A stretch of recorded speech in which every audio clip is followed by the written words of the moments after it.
দুইটি সংখ্যার গুণফল ৬২৭২, একটি সংখ্যার 4 গুণ ২৫৬ হলে অপর সংখ্যাটি কত? এটা রেল মন্ত্রণালয়ের পরীক্ষা আসা একটি অঙ্ক, লিখিত পরীক্ষা আসা একটি অঙ্ক। আজকে এই অঙ্কটা সমাধান করো।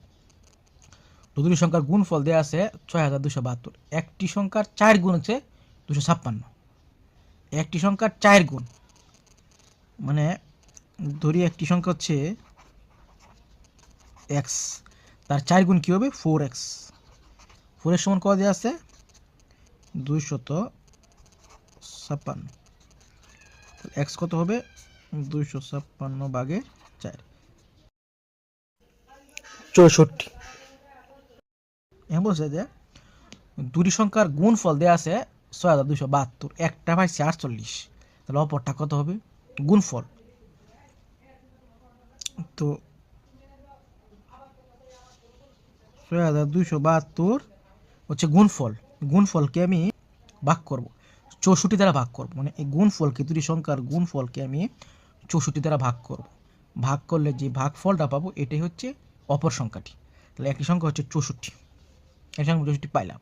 তাহলে অপর সংখ্যাটি কত হবে? এই দুইটার গুণফল হচ্ছে ৬২৭২। হ্যাঁ, এর মধ্যে একটা হচ্ছে 64, তাহলে অপরটা কত হবে? অপরটা হবে এই গুণফলকে একটা সংখ্যা দ্বারা ভাগ করতে হবে। ঠিক আছে, ভাগ করলে এটাকে ভাগ করলে হবে 64/৬২৭২, 9 বার দিলাম, তাহলে কত থাকবে? 1, 5, 51 থাকবে। পরে 2, 8 বার গেলে 4 32, আর 6 48, আর হচ্ছে 3 51। তার মানে অপর সংখ্যাটি হচ্ছে 98। তাহলে একটি সংখ্যা 64, অপর সংখ্যা হচ্ছে 98। তো আমরা দুটো সংখ্যা পেয়ে গেলাম। তো এই ধরনের অঙ্ক আসলে আপনারা এবার সমাধান করবেন। তো যদি ক্লাসটা ভালো লেগে থাকে তাহলে অবশ্যই লাইক, কমেন্টস এবং শেয়ার করবেন এবং পেজটা ফলো দিয়ে রাখবেন। এই পেজে চাকরি পরীক্ষা আসা বিগতশালী সকল অঙ্কের সমাধান পাবেন।